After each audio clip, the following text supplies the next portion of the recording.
신문 읽어주는 남자입니다. 여야가 윤 총장 의혹을 두고 공작이라고 비판을 하고 있습니다. 여당에서는 윤 검찰총장 당시 검찰의 공작이 아니냐라고 비판을 하고 있고, 윤 총장 측에서는 이거 여당과 친여 검사들의 공작이 아니냐라고 서로 맞받아치고 있습니다. 키맨은 김웅 의원입니다. 잠시 후 김웅 의원이 저희 돌직구쇼 생방송 시간에 라이브로 기자회견 엽니다. 제보자가 누구인가? 그 성격에 따라서 배우를 알 수 있을 것이다 라는 취지의 인터뷰도 했는데, 제보자에 대해서 인터뷰를 할 모양입니다. 저희 돌직구쇼에서 오늘 생방송으로 생중계해드리겠습니다. 잠시 후에 직접 한번 들어보시죠. 오늘 조간신문 함께 하십니다. 먼저 동아일보입니다. 자, 오늘 동아일보에서 김웅 의원을 인터뷰했습니다. 제보자 세력을 알게 될 것이다. 무언가 배후 세력이 있다는 듯한 뉘앙스를 김웅 의원은 풍기고 있습니다. 제보자의 세력을 알게 될 것이다. 그리고 이 제보자가 특정 캠프에 소속돼 있을 것이다 라는 얘기도 돌고 있는데, 어떤 캠프의 누구냐에 따라서 이번 논란의 성격이 규명될 수 있을 것이란 얘기가 나오고 있습니다. 예컨대 특정 세력, 특정 캠프에 몸담고 있다면 이번 논란이 또 다른 방면으로 불똥이 튈 수 있다는 얘기죠. 과연 어떤 캠프에 어떤 사람인지, 배후는 있는 것인지, 그 사람이 김웅 의원이 지목하고 있는 어떠한 목적을 갖고 있는 제보가 맞는 것인지 잠시 후 오늘 규명이 될 것 같습니다. 잠시 후 이야기 나눠보겠습니다. 오늘의 이번 의혹의 키 열쇠가 될 것입니다. 다음 신문입니다. 이번엔 중앙일보. 이재명 후보를 꺼렸던 친문 진영에서 본선에서 될 사람 밀자, 친명, 친이재명으로 전향했다. 중앙일보 보도하고 있습니다. 특히 부산 친문, 저희 돌직구쇼 멤버인 전재수 의원도 어제 이재명 후보 지지 선언을 했습니다. 이미 이해찬 대표, 방송인 김어준 씨는 친이재명 인사로 분류되고 있는 상황입니다. 친문이 친명으로 바뀌는 순간을 중앙일보는 쓰고 있습니다. 다음 신문입니다. 이번엔 한국일보입니다. 우리 군이 SLBM, 잠수함에서 발사하는 탄도미사일의 수중시험 발사를 성공했습니다. 이거 굉장한 겁니다. 북한도 수중시험 발사에 공식적으로 성공했는지에 대해서 이견이 많은 상황에서 대한민국이 이거를 성공해낸 겁니다. 전 세계에서 8번째 게임 체인저 보유국이 눈앞에 있습니다. 다음 신문입니다. 이번엔 한겨레 신문입니다. 10월 말부터 정은경 청장이 이야기에 따르면 단계적으로 일상 회복이 검토되고 있다. 위드 코로나인가요? 방역 수칙과 정책과 철학이 바뀐다는 겁니다. 이제는 일상 회복, 이제는 단계를 완화하겠다. 이 말은 어느 정도의 코로나 감염을 감수하고 일상으로 돌아가겠다라는 의미이기도 해서 여러 가지 논란이 일고 있습니다. 지금까지 신문 읽어주는 남자였습니다. 자, 오늘 전문가들 소개해드리겠습니다. 법전 들고 나온 정혁진 대표 변호사, 그리고 이재명 캠프의 민주당 전용기 의원 나왔습니다. 네, 그렇습니다. 국민의힘의 법사위 판사 출신의 전주혜 의원, 청와대 출입기자 출신의 이재명 기자 나왔습니다. 어서 오세요. 반갑습니다.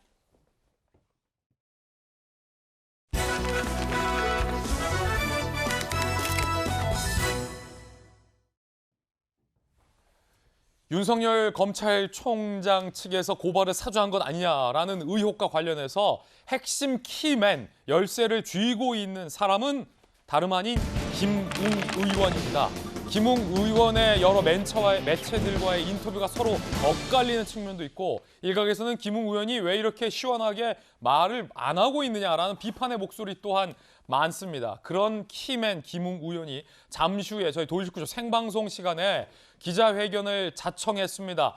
제보자를 알면 배후 세력도 알 수 있을 것이다라는 취지의 인터뷰까지 했는데, 김웅 의원의 말을 들어보면 마치 이번 의혹이 특정 언론에 보도되기까지의 과정에 배후 세력이 있는 것처럼 들리는데요. 과연 이게 어떤 것을 의미하는지 잠시 후에 오늘 저희 돌직구쇼에서 이야기 나눠보겠습니다. 오늘 저희 돌직구쇼에서는 첫 번째 주제, 이거를 주목하겠습니다. 키맨 김웅의 입입니다.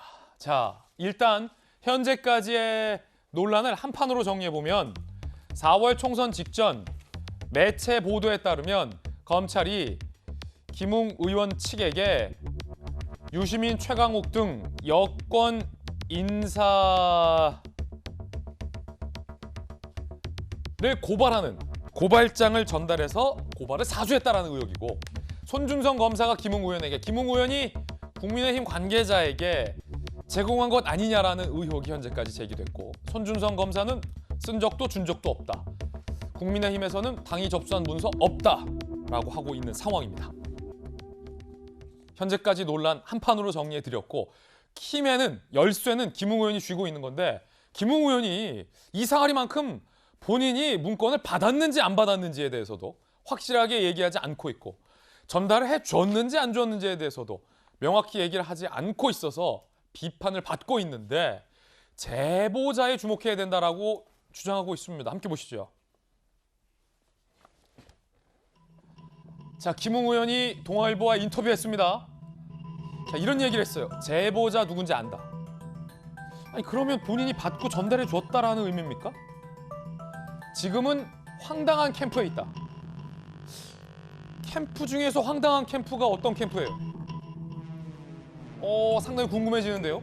황당한 캠프, 그러면 뭐 당내에 있는 다른 주자들, 당내 다른 주자 캠프라는 건지, 민주당의 대권 주자 캠프라는 건지, 제3의 캠프라는 건지, 자, 궁금해지고 있습니다. 과거 조작 경험이 많아서 인연을 끊은 사람이다라고 그 제보자에 대해서 주장을 합니다. 제보자 밝혀지는 순간 어떤 세력인지 알게 될 것이다.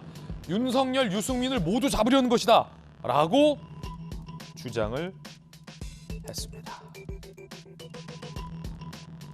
윤석열 캠프 관계자, 유승민 의원 관련된 게 아니냐는 생각이 든다. 타 캠프 관계자, 제보자가 홍준표 의원과 관련된 인사라는 이야기도 있다 라는 이야기들이 경향신문 등에 보도되고 있습니다만, 김웅 의원의 표현이라는 점 다시 한번 말씀드립니다. 황당한 캠프라는 했던 건 저희들 표현이 아니라 김웅 의원이 황당한 캠프라고 표현을 했다는 점 말씀드리겠고, 이게 국민의힘 내부에 있는 타 캠프인지 아니면 민주당에 있는 캠프인지 현재로서는 알 수 없다는 얘기 드리겠습니다. 이재명 기자, 자, 김웅 의원이 말한 황당한 캠프, 어떤 캠프입니까? 뭐 알 수 없다고 말씀해 놓고 지금 다시 질문을 하는 건 그런 것 같은데, 글쎄 아직까지는 알 수는 없죠. 그런데 이제 김웅 의원이 일부 언론에서는 뭐 다른 당의 캠프다 얘기했기 때문에 아마 국민의힘이 아닌 다른 당의 캠프에 참여하고 있는 게 아니냐 이렇게 추정이 되는 거죠. 아직까지 제보자가 누군지 알 수 없기 때문에. 그런데 오늘 이제 잠시 후에 9시 반에 김웅 의원이 직접 기자회견을 한다고 얘기를 했고, 아마 그 기자회견에서의 가장 관심은 바로 제보자가 될 겁니다. 그러니까 김웅 의원이 지금까지 본인이 고발장을 전달한 당시에, 그러니까 총선 당시 미래통합당의 당직자가 한 명이다. 근데 그 한 명이 지금 뉴스버스의 제보자다 이렇게 지목을 했기 때문에 결국 그 사람은 누군지 김웅 의원은 알고 있고, 그 제보자가 과연 누굴까에 지금 초점이 맞춰져 있는데, 김웅 의원이 굉장히 많은 힌트인지 어쨌든 많은 얘기를 해놨죠. 그러니까 당시 미래통합당 당직자지만 현재는 다른 캠프에 참여하고 있다. 그런데 좀 황당한 캠프에 참여하고 있다. 그 얘기는 아무래도 미래통합당 당직자가 참여하기에는 우리하고는 상당히 결이 다른 후보를 의미하는 것 같습니다, 느낌에. 그런데 또 중요한 건 과거에도 공작을 한 전력이 있다, 이런 표현까지 있습니다. 예. 뭐 그런 사람한테 왜 고발장 전달했는지 참 의문이지만 어쨌든 그런 얘기를 하고 있고요. 그리고 또 하나가 결국 윤석열 캠프, 유승민 캠프, 그러니까 양쪽 후보를 다 잡기 위한 어떤 배후 세력이 있다는 뉘앙스의 얘기를 했죠. 그런 점에서 오늘 아마 기자회견에서 많은 기자들의 질문이 그 제보자에 집중될 텐데, 과연 김웅 의원이 제보자를 공개할 수 있을지 또 사실 의문입니다. 그러니까 실명을 공개하고 할 수 있을지. 그래서 그렇게 되면 결국은 실명 공개를 못한다면 기자회견이 또 한 번 의혹을 해소하는 게 아니라 또 한 번 의혹만 남긴 채 또 끝날 수도 있다. 그래서 잠시 뒤 기자회견을 지켜봐야겠다는 생각이 듭니다. 과연 그 제보자가 어떤 캠프에 있다라는 사람으로 김웅 의원이 지목을 하게 될지, 제보자 이름은 밝히지 않을지라도 어떤 캠프에 소속돼 있다 정도는 기자회견에서 얘기할 걸로 보이는데, 그걸 김웅 의원은 황당한 캠프다라고 설명을 했어요. 자, 과연 그게 어떤 캠프인지에 따라서 이 사건의 파장은 상당할 것 같은데, 현재로서는 어떤 캠프인지 특정할 수 없다. 잠시 후에 드러날 것이다. 지금 저희 생중계 준비하고 있다라는 말씀 드리겠고요. 일단 전주혜 의원님, 네. 김웅 의원 잘 아시죠? 네, 잘 알죠. 친하시죠? 가깝습니다. 그렇죠. 김웅 의원을 향해서 비판의 목소리가 많았습니다. 네. 받았다는 건지 안 받았다는 건지, 도대체 그걸 왜 기억이 안 난다라고 얘기하는 건지에 대해서 책임감이 없다. 본인의 법적 책임만 피하려고 하는 것 아니냐라는 비판의 여론이 사실 당 안팎에서 있어 왔는데 그러던 중에 김웅 의원이 내가 텔레그램으로 얘기를 했다면 한 사람밖에 없다. 네. 라고 지금 기억의 단편 중에 하나를 지금 밝힌 거군요. 그렇죠. 음. 그러니까 이제 뭐 당에서도 이게 결국 이제 김웅 의원이 키맨이기 때문에 뭐 김웅 의원이 결국은 좀 이야기를 해야 되는 거 아니냐 이런 여러 가지 이야기가 나왔죠. 그래서 오늘 9시 반에 기자회견을 하는 것으로 그렇군요. 이제 그렇게 생각하고 있습니다. 그리고 김웅 의원의 말은 지금 본인이 텔레그램에서 나온 상태이기 때문에 그래서 본인이 가지고 있는 자료가 하나도 없다는 거거든요.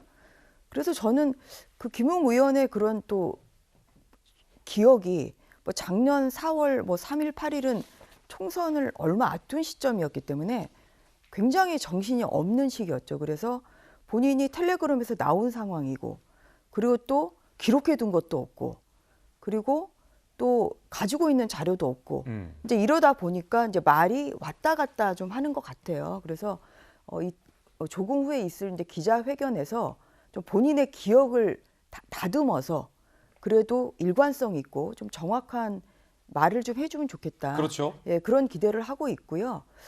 그리고 어쨌든 간에 김웅 의원이 좀 기억하는 거는 제가 며칠 전에 통화도 해봤습니다만 김웅 의원이 얘기하는 거는 본인이 전달한 사람 본인이 그건 알고는 있어요. 자 전주혜 의원님이 네. 돌직구쇼 출연 앞두고 김웅 의원과 직접 통화를 하셨어요. 네. 김웅 의원의 말에 따르면 전달한 사람은 명확하게 알고 있다. 네. 그러니까 이제 그것도 그래서 근데 뭘 전달했는지 이런 것까지는 정확히 기억은 못하지만 그것도 이제 가정적인 사실이겠습니다. 가정하에 그래서 본인이 컨택 포인트가 누군지는 정확히 그거는 기억은 하고 있기 때문에 그건 정확하다. 예, 그래서 이제 방금 나온 누군지는 안다. 그 다음에 뭐 이러한 그 사람이 또 지금 어디에 있는지를 안다는 거 아니겠어요? 혹시 전주혜 의원님 통화하실 때 그럼 그게 누구냐? 어느 캠프냐라고 물어보셨습니까? 물어봤는데 알려줄 수 없다고 얘기를 해서. 김웅 의원이 알릴 수 없다. 그럼요. 예, 그거는 굉장히 중요한 사실이기 때문에 예, 그래서 김웅 의원이 또 오늘 뭐 그런 그러니까 김웅 의원이 아무튼 그 생각하는 그 사람이 어디에 있는지는 네. 예, 그거는 좀 신빙성이 있는 얘기 아닌가. 예. 예, 본인이 또 누구랑 그때 텔레그램을 주고받았는지 예. 그것까지는 정확히 기억을 하고 있어요. 그리고 또 뉴스버스에 그 텔레그램이 또 공개가 됐잖아요. 그래서 본인하고 그때 연락했던 사람이 누구다. 그 기억은 예, 그 기억은 정확하다. 정확하다고 생각하고 있습니다. 알겠습니다. 자, 손준성 검사는 부인하고 있는 상황에서 이 문건을 정말로 검찰이 만든 것이냐의 논란. 잠시 후에 두 번째 주제에서 저희들이 또 치열하게 이야기 나눠볼 것이고 첫 번째 주제는 김웅 의원이 말하는 그 제보자. 이게 누구냐에 따라서 또 논란의 성격이 번질 수 있을 것 같은데 전용기 의원님. 이재명 캠프는 아니죠? 이재명 캠프일 수가 없죠. 사실 저희가 말씀드리고 싶은 거는 상식적으로 그 김웅 의원이 황당한 캠프에 가 있다라고 이야기를 했지만 본인은 검찰을 이제 망라치고 나온 정치인이었습니다. 그리고 야당 미래통합당의 정치인이 상식적으로 그 혹시나 민주당에 갈 수도 있는 그런 사람한테 이 예. 물건을 넘겼겠다는 거죠. 사실 이 제보자가 누구인지를 찾는 것 자체가 저는 이 사건의 본질을 흐리기 위한 이 뭐 하나의 뭐 책략이다 이렇게 말씀을 드리고 싶습니다. 이거 책략이다. 예, 왜 그러냐면 이 사건의 본질은 결국에는 정치인한테 검찰이 고발 문서를 사주했다라는 내용이거든요. 그러니까 어디까지 검찰이 정치에 개입을 해 있느냐 이렇게 심각한 문제를 두고 지금 내가 제보자가 누구인지 모른다. 그리고 나는 알고 있지만 밝힐 수는 없다. 이런 식으로 오락가락한 태도를 보이는 거는 결국에는 여러 가지 안건을 내려놓으면서 국민들의 눈을 막으려고 하는 거 아닌가. 예. 저는 그렇게 생각합니다. 자, 과연 첫 번째 의혹이 중요하다라고 말씀 주셨고 그 점에 대해서도 이제 많은 분이 동의하고 있는 건데 그럼에도 불구하고 이제 국민들 입장에서는 정혁진 변호사님 네네. 만약에 이 제보자가 아까 김웅 의원의 주장에 따르면 유승민과 윤석열을 다 잡으려고 모종의 의도를 갖고 가로 열고 생략된 말들이 있을 거예요. 사실과 다른 사주설을 퍼뜨렸다라는 취지로도 논란이 번질 수도 있는 상황이잖아요. 이 캠프가 어딘지에 따라서 논란이 어떻게 네네. 보십니까? 일단은 공익 신고자는 제가 봤을 때 법상 아닌 것 같아요. 이분이 네네. 왜냐하면 공익 신고자 보호법이 있거든요. 근데 제가 그 법 조항을 꼼꼼하게 시행령까지 쭉 봤는데 공익 신고가 되려면 공익 침해 행위가 전제가 돼야 되거든요. 그런데 아무 행위나 공익 침해 행위가 되는 게 아니고 별표에 이렇게 쭉 공익 침해 행위가 되는 그러한 죄들이 나와 있거든요. 무려 471가지의 그 죄가 있는데 그 중에 지금 문제가 된다라고 보여지는 게 직권남용죄나 그 공직선거법 위반죄 정도가 될 것 같은데 그 죄들은 공익신고자 보호법에서 공익 침해 행위로 전제하고 있는 그런 죄가 아니에요. 그렇군요. 그래서 제가 봤을 때 그다음에 일단은 언론에다가 제보한 것도 공익 제보가 아닌 거고 그런데 처음에 이제 언론에다 제보했다는 거 아니겠습니까? 이진동 기자에게.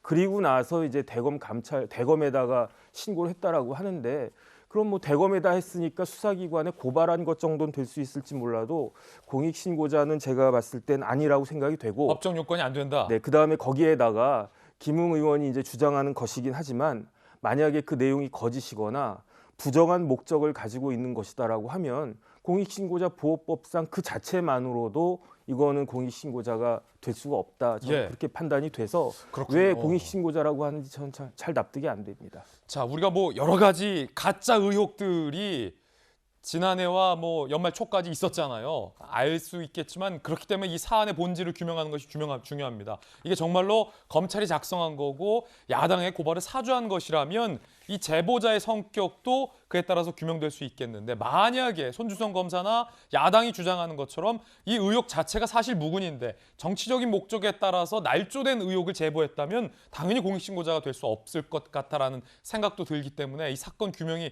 중요한 건데 이재민 기자. 예상을 해보죠. 만약에 단정할 수 없습니다만 김웅 의원의 주장 잠시 후 기자회견에서 이게 앞서서 뭐 홍준표 캠프 얘기도 나왔고 정계에서는 뭐 추미애 캠프 설도 나오고 있고 다 확인되지 않은 설이에요.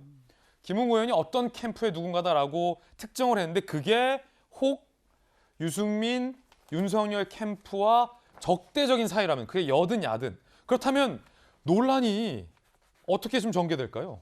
만약에 그 제보자가 일단은 이제 고발장을 전달할 자가 제보자가 맞고 여러 가지 전제들이 필요합니다. 지금 그 제보자가 실제 지금 다른 캠프에 참여하고 있고 그것이 꼭 민주당이라든지 다른 그러니까 국민의힘이 아닌 다른 당이 아니더라도 국민의힘 내 다른 캠프에 참여하고 있고 그래서 이것을 의도적으로 폭로해서 윤석열 후보에게 혹은 또 김웅 의원님 대변인을 맡고 있는 유승민 후보에게 어떤 타격을 주기 위해서 모의를 했다. 이러면 사실 이거는 뭐 어쨌든 간에 대선 판을 흔들기 위한 공작이 틀림없어지는 거죠. 역공작이 되는 거죠. 그야말로. 역공작을 하려다가 그것이 이제 발각된 거죠. 그런 점에서 아마 그 캠프는 그러니까 만약에 그 제보자가 참여하고 있는 캠프는 굉장히 큰 직접 타격을 입겠죠. 그렇게 되는데 실제로 제가 말씀드린 것처럼 확인할 전제도 굉장히 많습니다.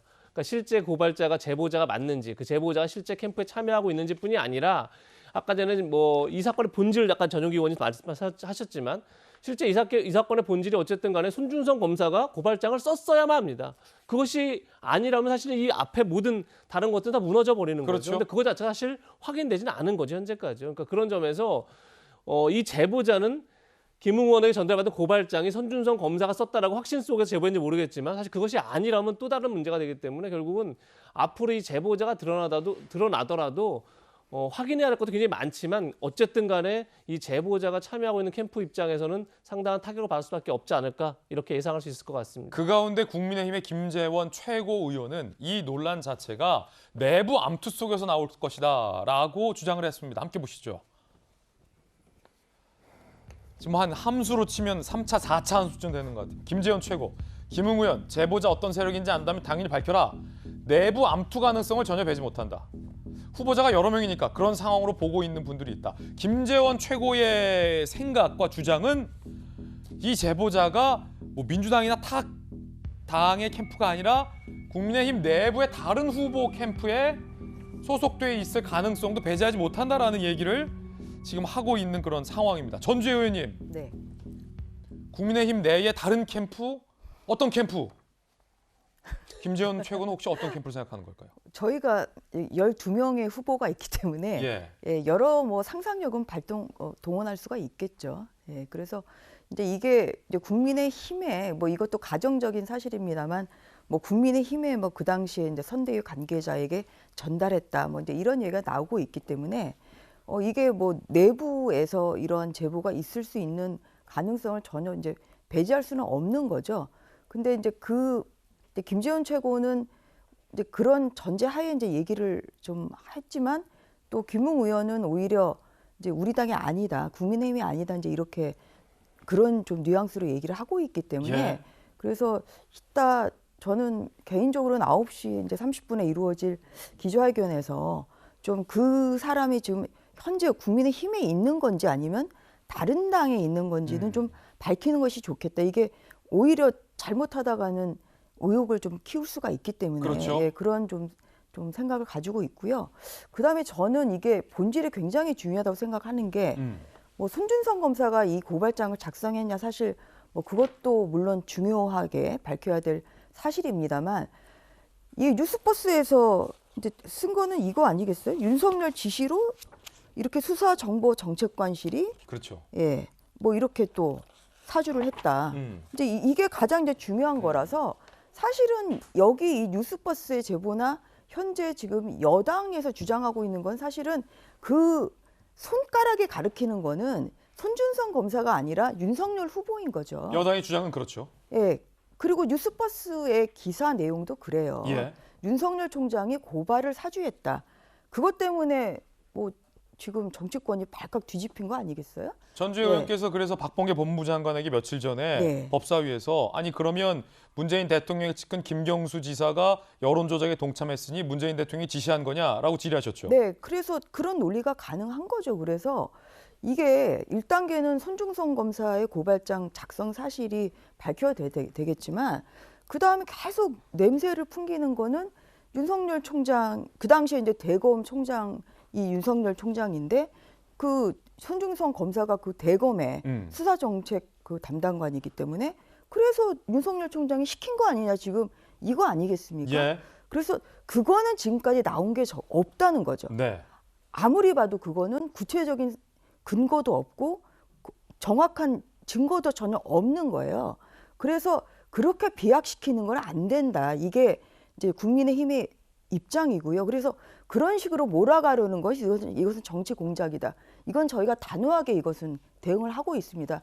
그래서 그 차원에서 제가 이제 박범계 법무부 장관에게 얘기했던 거 마찬가지다. 왜냐하면 지금 드루킹 댓글 조작 사건, 그 김경수 지사가 이제 지시를 한 걸로 나오는데 그러면 김경수 지사가 그 당시에 문재인 그 대선 후보의 캠프의 수행실장이었어요. 그럼 마찬가지로 이 구조로 하면 이게 문재인 후보가 이 드루킹 댓글을 지시한 것이 된다. 지금 이게 똑같은 구조이기 때문에 그렇기 때문에 정확한 그 정확한 진상 조사가 필요하다. 저희는 이제 그런 입장이라는 거죠. 예, 현재 대검 감찰이 진행 중이고 손준성 검사의 PC 등에 대해서 포렌식 등의 작업을 거치고 있는 것으로 현재 전해지고 있는 상황입니다. 그렇기 때문에 손 검사는 내가 쓰지도 않고 전달도 안 했다라고 부인하고 있고 그게 사실인지 아닌지에 대한 규명도 조만간 나올 것으로 보이는데 김웅 의원이 밝힌 제보자 지금까지 여러분들 들으셨던 것처럼 논란이 상당할 것 같고 잠시 후 직접 한번 기자회견 연결하겠고요. 김웅 의원의 발언이 매체마다 너무 다른 것 아니냐라는 의문도 제기됩니다. 1일 뉴스버스 모르겠다. 손준성에게 법리적으로 만나 물어봤을 수도. 윤 전 총장과는 무관하다. 2일 뉴스버스 검찰이 검찰 입장을 전달해 준 것 같다. 6일 중앙일보 최강욱 고발장은 내가 썼다. TV조선 초안을 잡아준 건 맞다. 7일 중앙일보 모든 고발장 작성 과정에 관여 안 했다. 전용기 의원님, 김웅 의원의 발언이 매체마다 지금 다 달라요. 네, 이런 부분이 저희는 오락가락하다라고밖에 볼 수가 없는 사안입니다. 못 믿겠다는 거죠. 예, 믿을 수가 없는 발언들을 하고 있는 거고요. 그 전주혜 의원님께서 좋은 지적을 해주셨는데요. 사건의 본질이 두 가지입니다. 처음에는 검찰과 정치의 유착 관계인 것이고요. 두 번째는 윤석열이 직접 지시했느냐 안 했느냐 이 문제인데 이 문제를 가지고 뭐 드루킹 사건이라든지 다른 정치 현안을 가지고 오는 것은 사실 바람직하지 않다라는 말씀을 먼저 드리고 윤석열 총장이 직접 지시했느냐라는 이야기를 들어가 보면 손준성 검사가 혹시 모를 본인의 충성심을 표출하기 위해서 이런 내용을 했을 수도 있습니다. 그러나 윤석열 후보는 당시에는 검찰총장직에 있었기 때문에 충분히 그 지휘 책임에서는 자유로울 수가 없다라는 말씀을 드리고 싶고요. 사실 송 검사가 작성했다고 지금 나와 있는, 사실 확인돼야겠지만 그 고발장을 보면 피해자가 특정돼 있습니다. 피해자는 윤석열 후보고요. 그 부인과 그다음에 자기의 수족이라고 불리는 분이에요. 그래서 명확하게 특정돼 있고 고발장에 내어 있는 가해자라고 지목되는 사람도 여권의 인사와 기자인 겁니다. 그러니까 송 검사가 만약에 자기의 충성심에 못 이겨서 이런 것을 작성했다고 해도 문제고, 이것을 피해자가 너무나도 특정돼 있기 때문에 윤석열 후보와 지시했을 것이다라고 이야기를 하는 것이고요. 한 가지만 더 말씀을 드리면, 이재명 선임 기자께서 말씀을 주셨는데요. 뉴스버스의 보도에서 이것이 손준성 검사가 맞느냐 안 맞느냐 이 논란이 굉장히 많은데, 뉴스버스 측에서 밝힌 부분이 있습니다. 그게 두 가지가 있는데요. 첫 번째, 이 손주성이라는 사람이 보낸 고발장의 내용을 보고 많이 고민을 했대요. 이 사람이 진짜 검사일까?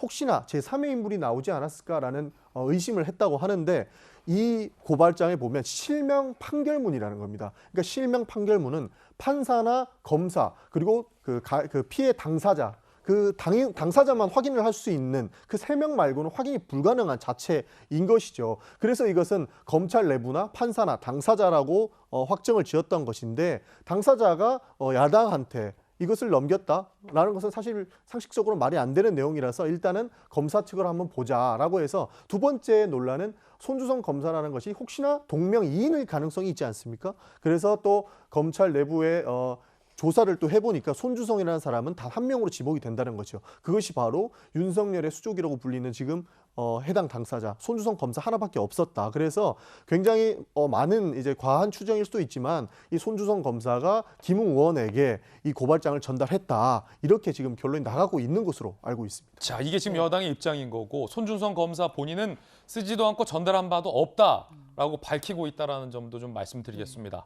김웅 의원의 발언과 관련해서 잠시 후에 기자회견이 예정돼 있는데, 여당에서는 김웅 의원의 발언을 못 믿겠다라고 비판하고 있는 분도 있습니다. 김남국 의원입니다.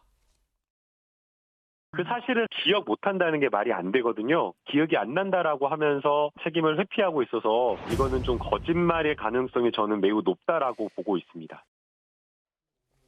전재 의원님. 네.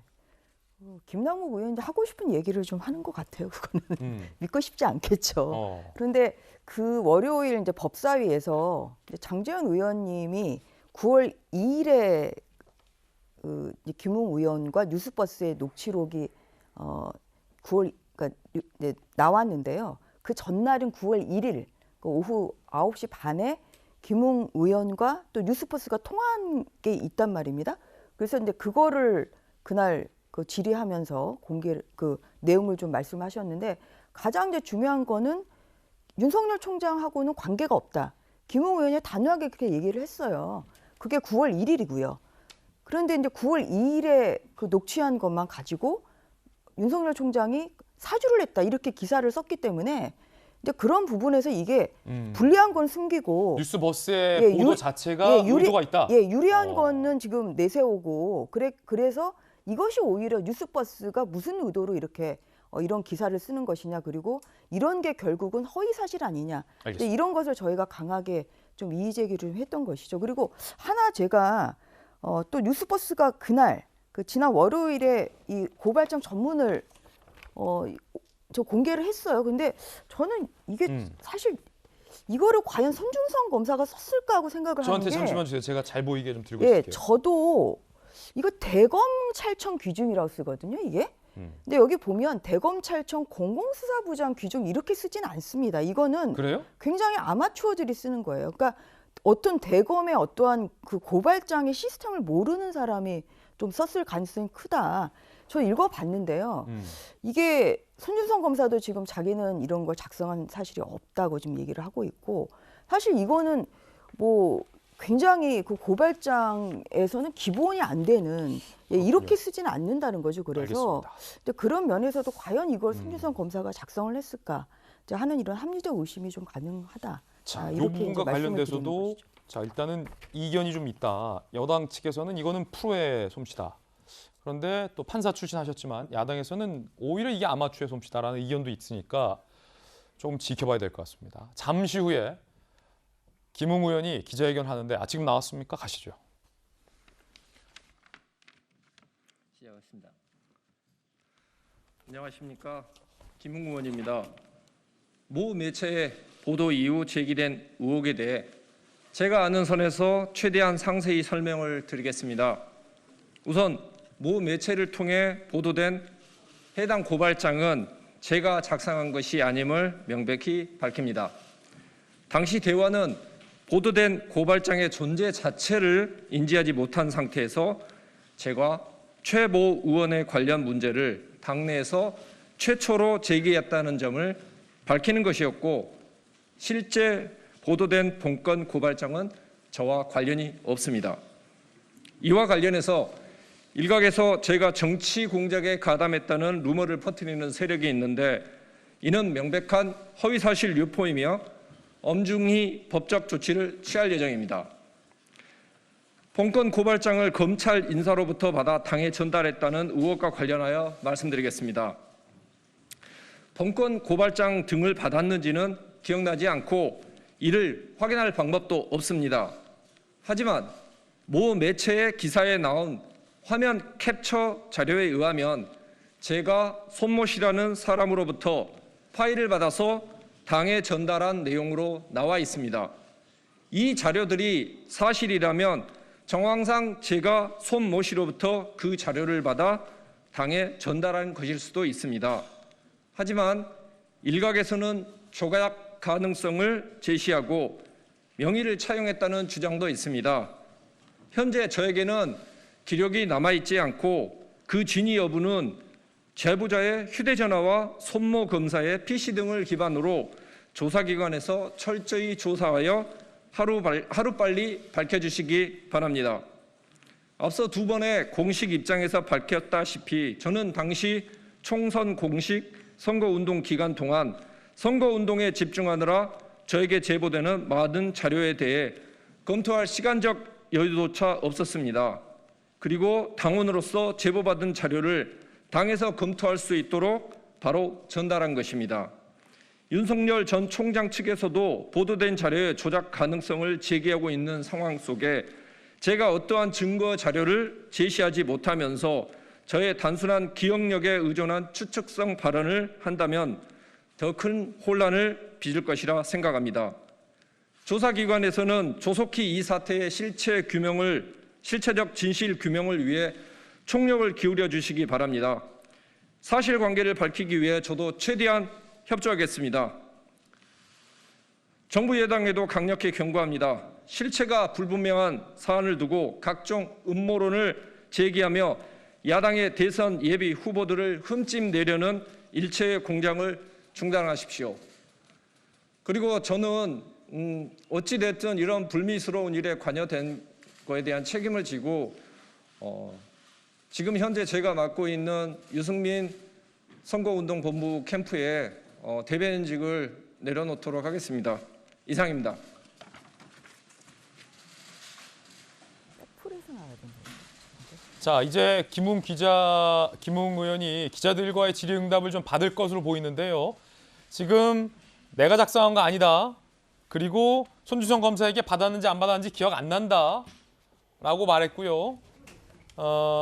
조작됐을 가능성도 있고 실제로 손 검사에게 받았을 수도 있다.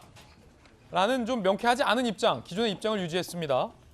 자, 그리고 제보자의 배후를 앞서 동아일보 등과 운운을 했는데 그와 관련된 공식적인 입장이 없었어요. 들어보죠. 전화를 제대로 잘 못 받아서 죄송한데 아시는 분은 아시겠지만 뭐 하루에도 수백 통이 넘는 전화가 왔기 때문에 일부 전화는 놓쳤고 제가 뭐 어제 같은 경우에는 한 6시간 넘게 계속 전화를 하다가 결국 지쳐서 오후부터는 좀 쉬었습니다. 기사들이 제가 보기에 나가면 제가 A, B, C를 이야기하면 어떤 매체는 A와 B를 이야기하고 어떤 매체는 B와 C를 보도를 하면서 결국 말이 다르다 뭐 이런 이야기가 나와서 제가 차라리 기자회견장에서 다 모든 분 앞에 이야기를 하는 게 맞는 것 같아서 기자회견 자리를 마련했습니다. 질문 받겠습니다. 의원이 오늘 뉴스버스 측에서 라디오 인터뷰에서 새로운 사실 공개를 했는데 의원님께서 제보자한테 전화를 해서 이거는 중앙지검으로 하지 말고 대법으로 반드시 접수를 해라라고 얘기했다고 주장을 했습니다. 이에 대한 입장 좀 부탁드립니다. 아니 제가 지금 이거에 대해서도 지금 정확하게 기억을 못하고 있고 이런 자료를 했다는 것도 기억을 못하고 있는데 그때 당시에 통화를 해서 그 사람과 무슨 이야기를 했다 그런 것까지 제가 기억을 하고 있지는 못할 것 같습니다. 만약에 그런 이야기를 했다고 하면은 그쪽에서 그만한 그 증거를 제시를 할 거라고 생각합니다.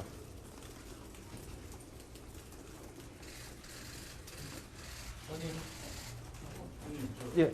오늘 한겨레 뉴스에 보면 최강 의원 고발장을 이제 직접 고발장 형태로 쓴 게 아니라 그거를 써가지고 돈을 전달을 했다고 했는데 그 과정에서 혹시 법리 검토를 검찰 쪽 특히나 손준성 의원하고 손준성 검사하고 한 적이 있는지 그거 설명 좀 이게 어떻게 되는지 좀 설명 주시죠. 제가 선거법 전문가입니다.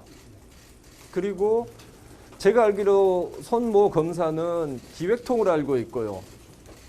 제가 그분하고 그거를 이렇게 서로 상의를 할 만한 상황은 아니고요. 그 부분에 대해서 아마 그 녹취록을 아마 정확히 한번 보시면 알겠지만은 그쪽 그 매체에서 기자는 계속 이야기하는 게 지금 본건 고발장 이야기를 했고 저는 이 본건 고발장 자체에 대해서 기억을 전혀 못하고 있었습니다. 그래서 그 건에 대해서는 내가 작성해서 보낸 것 같다. 그리고 그때 제가 기억나는 게 수기로 메모해서 보낸 게 있습니다. 그리고 아마 일부 매체에서는 확인이 된 걸로 알고 있는데 그 제가 작성했던 그 수기 메모를 들고 있다는 그 전달을 받았다고 하는 당직자도 확인이 된 걸로 알고 있습니다. 수기 메모라는 게요. 이를테면 짧게 쪽지를 써서 보낸 정도인지 아니면 A4 한 서너 장 정도? 아니요, A4 한 장. 제 기억에는 A4 한 장이었고 제가 이제 뭘 할 때 이렇게 연필로 이렇게 써가면서 설명을 해주거든요. 도표 같은 것도 좀 그리면서 그렇게 해서 보냈던 것은 제가 그거는 확실하게 기억을 합니다. 왜냐하면 제가 제일 먼저 이게 그 유튜브 방송에 나온 것들을 보고 이거는 이미 기소된 내용과 배치된다라는 걸 제가 알아냈거든요. 그러니까 그거 관련해서 그 매체에 의하면 그 고발장이 처음에는 손모 검사가 작성한 것이다라고 이야기를 했다가 그 뒤로는 제가 작성한 것이다라고 주장을 했다가 지금은 둘이 같이 작성한 것이다라고 이야기를 하는데 만약에 제가 작성을 했었으면 손모 검사한테 제가 그걸 받을 이유가 없지 않겠습니까? 그러니까 보도 자체에 봤었을 때도 계속 오락가락하고 있어서 진위가 지금도 그쪽도 지금 정확히 모르고 있는 거고. 자, 지금 김웅 의원이 기자들과 백브리핑을 지금 하고 있는데요. 제보자라는 손준성 사람이 검사와 제출을 내가 했기 상의할 리 있겠냐? 그 내가 선거법 휴대전화를 전문가다. 아마 그 분석을 하면 상의할 상황이 진실이 밝혀질 아니었다라고 거라고 생각합니다. 백불을 하고 있습니다. 지금 제보자에 대한 질문이 아직 안 나왔습니다. 계속 들어보시죠. 없습니다. 법리 검토 그거는 제가 이야기를 하다가 그쪽에서 전혀 모르는 내용으로 자꾸 이야기를 하는데 이제 손준성 이야기를 계속 했지 않습니까?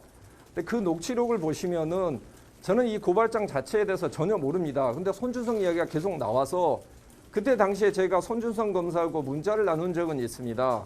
그렇기 때문에 그때 그런 걸 이야기를 했었나 이런 추측을 그때 이야기를 한 거고요. 그거를 예를 들어서 만약에 그런 부분에 대해서 제가 그 검토를 하면서 그거를 다른 사람한테 맡겨가지고 검토를 시킨다고 하면 우리 당의 법률 지원팀이 있는데 굳이 왜 공안 전문가도 아닌 사람에게 그걸 맡겨서 하겠습니까? 그거는 좀 제가 봤을 때는 경강부회 같습니다.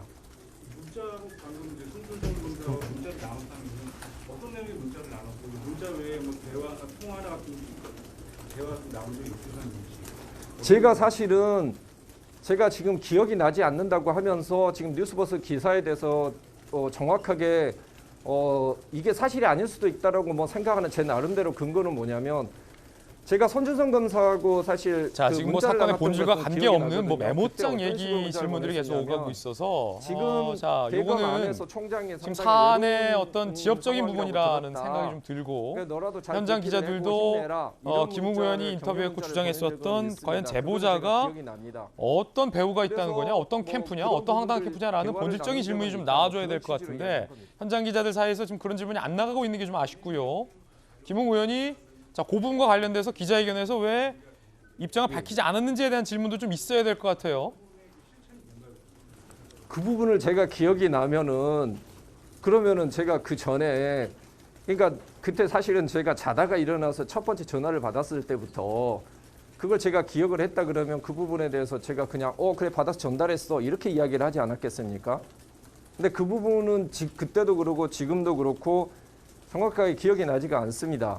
그리고 손준성 보냄이라고 이렇게 되어 있다고 하고는 있는데 사실은 그걸 가지고 저도 미루어 짐작을 하고 있는 겁니다.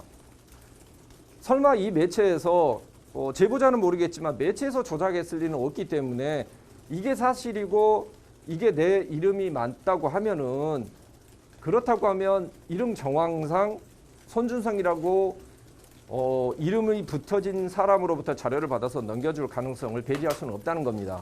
근데 다행히 지금 제보자가 휴대전화를 제출을 했다고 하지 않았습니까? 그러니까 그거의 조작 여부는 금방 밝혀질 거라고 생각합니다. 기억도 별로 없습니다. 그런 것을 받아서 받았거나 그걸 넘긴 기억도 없죠. 자꾸 그걸 왜 기억 못하냐고 이야기를 하시는데 그럼 제가 기억이 안 나는데 기억난다고 거짓말을 해야 되겠습니까? 반대로 한번 이야기를 해볼게요. 제가 기억이 납니다라고 이야기를 하면 여러분은 그거 믿어주시겠습니까?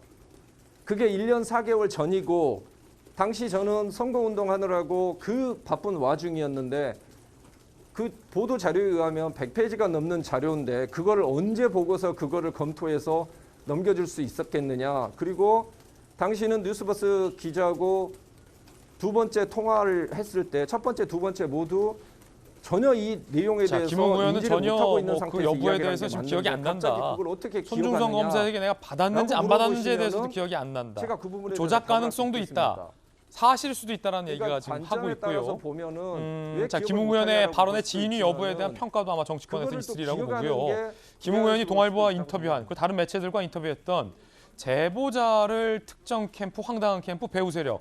자, 요 내용들이 나오고 있지 않아서 저희가 조금만 더 들어보다가 지역적인 얘기들만 공방이 오간다면 라이브를 끊겠습니다. 조금만 더 들어보겠습니다. 저는 그때 제가 받았던 자료를 당 선거 관련해서 중요 직책에 계신 분에게만 전달을 했습니다.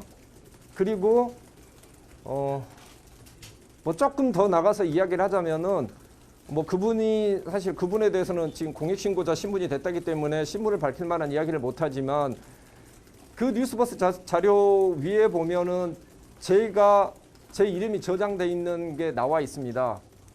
그죠? 제 신분과 그때 제 신분이 부장검사로 이렇게 되어 있습니다. 그래서 제가 그때 당시에 어떤 명함을 들고 다니고 있었는지 어떤 명함을 줬는지를 알고 있기 때문에 제보자 부분에 있었을 때는 제가 거의 좀 특정이 됩니다. 그래서 이 문건이 넘어갔고 안 넘어갔고를 떠나서 뉴스버스에 나와 있는 이 파일 자료를 봤었을 때는 이게 누군지는 특정이 될 수 있는 그런 사안입니다. 그러면 자료를 건네는 혹시 뭐 검찰에서 작성을 했다 아니면 손준성 검사 이름을 얘기를 하셨던 건가요? 글쎄요, 그거는 제가 그걸 기억을 하면은 지금 이 자료를 제가 받아서 전달했는지 자체를 지금 기억을 못 하고 있는데 그런 구체적인 이야기를 했는지 안 했는지는 그걸 기억을 하면 그게 앞뒤말이 안 맞는 거 아닌가요? 방금 말씀 잘 이해가 안 가는 게 그러니까 그 김웅 부장검사라고 저장되어 있는 걸 보고 어떤 분인지 추정하실 수 있다라고 말씀하셨잖아요. 그러면 당시에 어떤 이런 제보들이 왔을 때 당 선관위의 특정한 분한테 그것들 다 한 분한테 계속 전해주셨던 거죠? 그렇습니다. 김웅 부장검사는 사실 뭐 제 핸드폰에도 김웅 부장검사라고 저장이 돼 있는데 어떻게 이걸 특정하실 수 있는 건지. 저희 당에서 예를 들어서 제가 그 당시에 자료를 줄 수 있을 만한 사람이 한 두세 분밖에 없습니다. 그 창구는 거의 단일화시켜서 저한테 들어왔던 자료들을 다 전달을 했었거든요. 그러면 그분들을 제가 처음 만났던 시기들이 각각 다 다르지 않겠습니까? 근데 제가 법무연수원 그 명함을 들고 다녔었을 때 만났던 분은 한 분밖에 없습니다.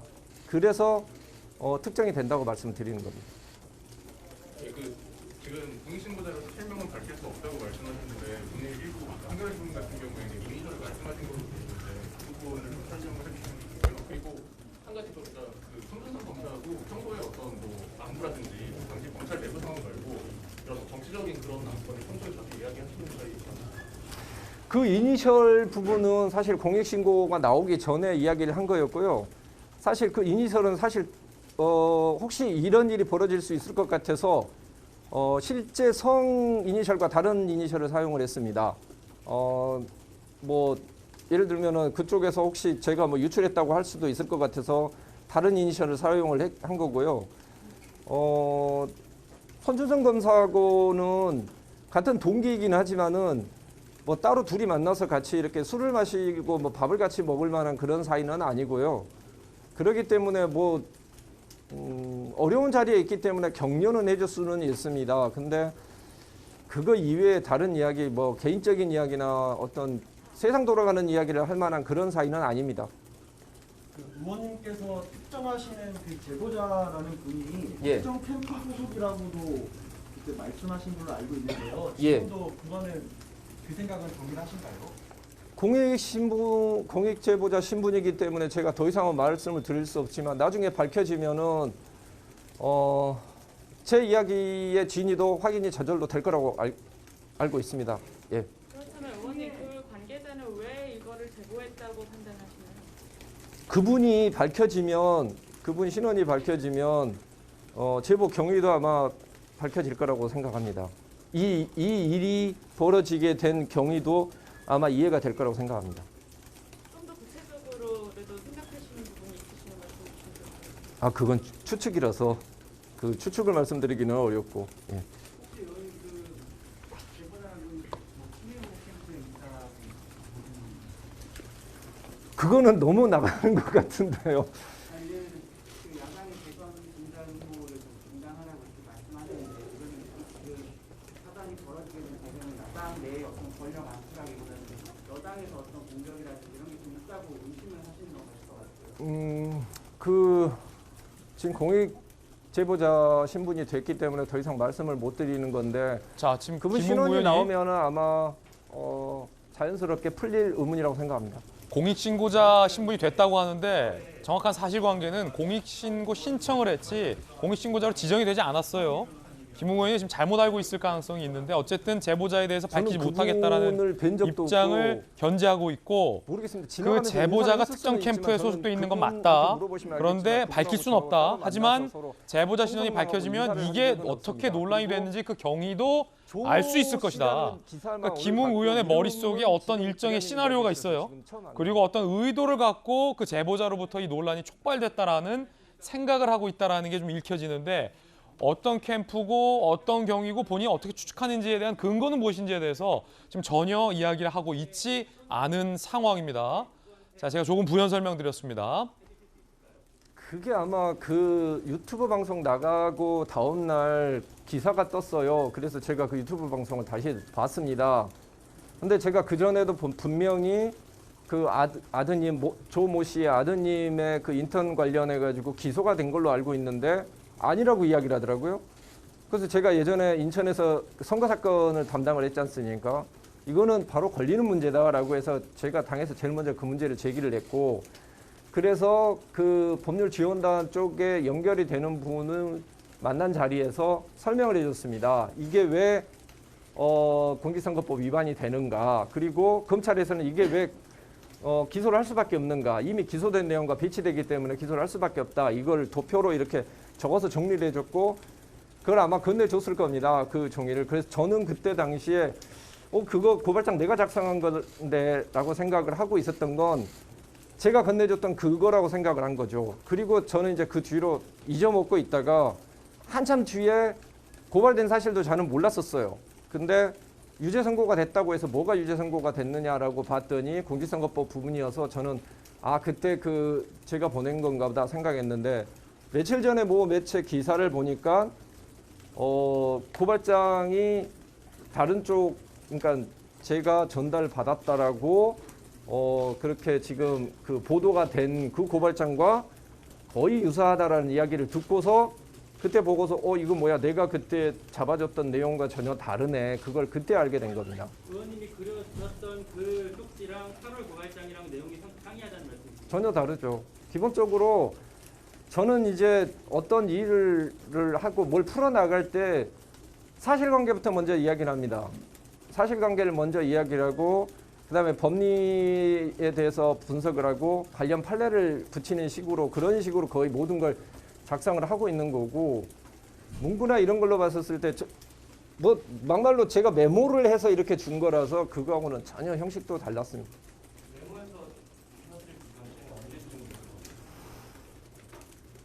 그게 거의 그거는 이제 제가 확인해 봐야 되는데, 그 유튜브 방송 나갔고 다음 날 기사가 좀 나왔었지 않습니까? 그 기사 보고 이거 좀 문제 된다 했기 때문에 그 다음 날이나 다다음 날쯤 거의 그 방송 나오고 나서 뒤에 한 2, 3일 이후 정도라고 생각하시면 될 것 같아요. 근데 이 부분도 확실한 건 아닌데 거의 제가 그때 바로 그 문제 제기를 했기 때문에 거의 그때쯤이라고 저는 생각이 지금 기억이 됩니다.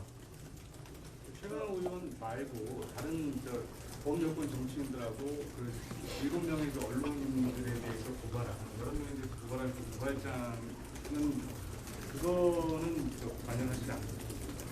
아니 지금 이게 최모 의원 고발장도 제가 기억이 안 나는 거고 다른 고발장도 있는 것도 기억이 안 납니다. 그래서 여러분한테 제가 말씀드리고 싶은 것은 그 뉴스버스 기자가 1차, 2차로 했던 그 녹취록이 지금 다 돌고 있지 않습니까? 그 두 개를 좀 자세히 좀 읽어봐 주셨으면 좋겠어요. 그 특히 두 번째에서 보면은 저는 고발장 존재 자체도 모르고 이게 고발장이 하나인지 두 개인지도 전혀 구분을 못하고 있습니다. 그럼 뭐 예를 들면 그때 당시에 제가 이 모든 상황을 예상을 하고 그때 당시에 만약에 나는 모르쇠로 읽어내야지라고 해서 답변을 했을 거라고는 느껴지지 않을 정도로 전혀 이해를 못하고 있는 거고, 뉴스버스 기사가 이야기하는 그 내용과 저는 전혀 다른 이야기를 하고 있었어요. 그거는 내가 줬던 그러니까 수기 메모를 줬던 그 부분에 대해서는 제가 김웅 의원의 이제 백브리핑이 길어지기 때문에 조금만 부연 설명을 좀 드리자면 KBS와 뉴스버스 측에서 보도됐던 의혹들, 그러니까 고발장이 공개가 됐는데 그중에 하나와 나중에 당에서 실제로 최강욱 의원에게 고발이 이루어진 내용이 일치하다라는 의혹과 관련해서 전혀 사실이 아니다.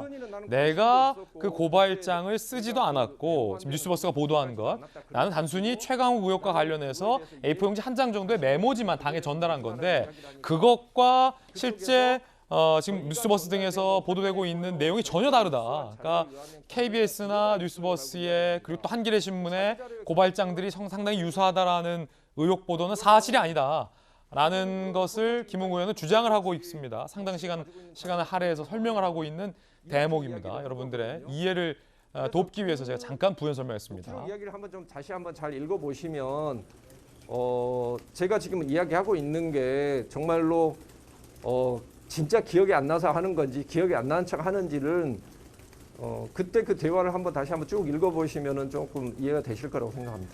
그리고 그저께부터 이제 제보자가 드러나면 진실이 밝혀질 거라는 말씀을 많이 하셨는데, 그럼 오늘 원래 기자회견 하기 전에 그 제보자가 공익 제보 신고자고 이제 받기 전에는 원래 그 제보자 신문을 오늘 공개할 생각이 있었습니다. 글쎄요, 그거를 신문은 공개를 못하지만 어느 정도 예를 들면 그러겠죠. 그때 나는 우리 당에 무슨 직책에 있는 누구에게 누구는 아니지만 무슨 직책에 있는 사람에게 전달했다 정도는 이야기를 했겠죠. 근데 지금은 그게 추정이 가능한 것도 이야기를 해서는 안 되는 법적인 그런 상황이 됐기 때문에 이야기를 못 하고 있는 겁니다. 뉴스 정황상 손준성 검사한테 받아서 자료를 전달했을 수도 있다 이렇게 말씀하셨는데, 그 당시에 손 검사의 위치나 이런 걸 생각해봤을 때 이 상황 자체가 좀 부적절하다고 생각은 안 하셨나요? 그거는 유도신문이고요. 그 말은 뭐냐면은 제가 그때 상황을 기억을 하고 있다라는 것을 전제로 하는 질문으로 보입니다. 그죠? 그거를 제가 뭐 기억을 못하니까 지금 이렇게 이 자리에 나와서 지금 이야기를 하고 있는 거고. 근데 다른 식으로 한번 이야기를 해볼게요. 예전에 십상시 문건이라는 게 있었습니다. 그게 공무상 비밀 누설로 뭐 1심에서 구속까지 됐던 그런 사건인데, 만약에 그런 문건이 민주당에 전달이 됐으면 민주당의 어떤 뭐 당원이 그걸 받았으면 그 당에 전달 안 해야 됩니까? 전달해야겠죠. 어떤 문건이 됐든지 간에 그게 공익성이 있는지 여부에 대해서 판단을 해야 되기 때문에 일단 받으면 당에다 전달은 하겠죠. 그 부분에 대해서 당시에도 뭐 예를 들면 제가 그런 걸 판단을 하고 보내고 그러지는 않았을 거라고 생각합니다. 그런데 그렇게 되면 이제 만약에 그 검찰에서 만약 받은 거를 보냈다고 하면 검찰에서 받은 거 자체가 이제 다시 야당으로 가는. 자, 조금 기자회견 중에 뉴스 속보가 지금 들어왔는데 대검 대변인실이 대검 감찰부에서 이 제보자가 공익신고자로서의 요건을 충족했다라는 걸 지금 알려왔습니다. 조금 전에 알려왔습니다. 지금 이 시각부로 대검은 이 제보자를 공익신고자로서 인정을 하고 있다라는 부분 뉴스 속보로서 전해드리겠습니다만, 이 대목도 상당히 추후에 논란이 될 여지는 있어 보입니다. 과연 이분을 공익신고자로 지정하는 데 있어서 여러 가지 찬반 의견도 좀 있을 수 있을 것 같고, 앞서서 이제 정혁진 변호사 같은 경우는 정 변호사의 법리 검토를 통해서 공익신고자 요건은 충족하지 못하는 걸로 보인다라고 하는 다른 의견도 있기 때문에 이건 추후에 좀 논란이 될 수도 있는 대목으로 보여집니다. 어쨌든 대검 감찰부발 뉴스 속보도 함께 전해드립니다. 예, 뭐 대표님하고 그다음에 원내 지도부 쪽에는 그 통화를 해서 이야기를 했는데, 뭐 그쪽 분들 이야기했을 때도 제가 이 정도만 이야기를 했습니다. 제가 사실 진짜 기억이 안 납니다. 근데 만약에 그때 뭐가 왔었으면 저는 다 전달했을 겁니다. 그 정도 이야기하고, 누구한테 전달했습니까? 라고 해서 의심되는 사람은 누구입니다. 그 정도 이야기는 한 것 같습니다. 아까 그 최수현 기자의 질문에 대한 추가 질문인데요. 아침에 저녁인가요? 그 뉴스버스 기자가 했던 말이, 제보자가 들었던 얘기가 단순 어떤 캡처본을 받은 게 아니라 대검 민원실에다 고발장을 제출하라라는 말을 의원님한테 직접 들었다라는 얘기인 건데, 그것도 기억이 좀 안 나실까요? 그게 기억이 나면 이게 기억이 나야 되는 거죠. 그 전제 사실이 되는 고발장을 받았는지 여부가. 그리고 뭐 예를 들면은 이런 식이 있겠죠. 제보를 하면서 요구사항이 있습니다. 제보를 하는 사람들의 요구사항이 있습니다. 뭐 감사원에 보내달라랄지, 감사원 문제를 제기해달라, 아니면 뭐 국회에서 이런 부분에 대해서 뭐 현안 질의를 해달라, 뭐 이런 것들이 있습니다. 그런 거 정도는 다 전달을 했던 걸로 기억을 하는데, 요건은 사실은 그거는 기억이 잘 안 납니다. 그게 왜 의아하냐면, 사실 우리가 어디 메신저로 온 걸 금방 토스한 거는 잊어버릴 수 있는데, 누군가한테 말한 걸 사실 잊어버리기 쉽지가 않거든요. 글쎄요. 그러면 그걸 제가 그러면은, 예, 그 말한 것은 기억이 납니다. 그런 사실이 없습니다라고 이야기를 하면은, 그러면 그거는 그러면 그 근거는 뭡니까라고 물어보시겠죠. 그럼 근거가 제가 있겠습니까 지금? 그럼 의원님 그때 선거 후보로 활동하시던 박수민 씨였잖아요. 예. 그런 식으로 고발장을 직접 전달한 다른 사례가 있었습니까? 그때 아마 저 제보를 했던 사람도 뭐 얼핏 그 이야기를 한 것 같은데, N번방 사건 TF도 있고 이래서 저한테 들어왔던 것들은 거의 다 당에 전달한 걸로 알고 있습니다. 근데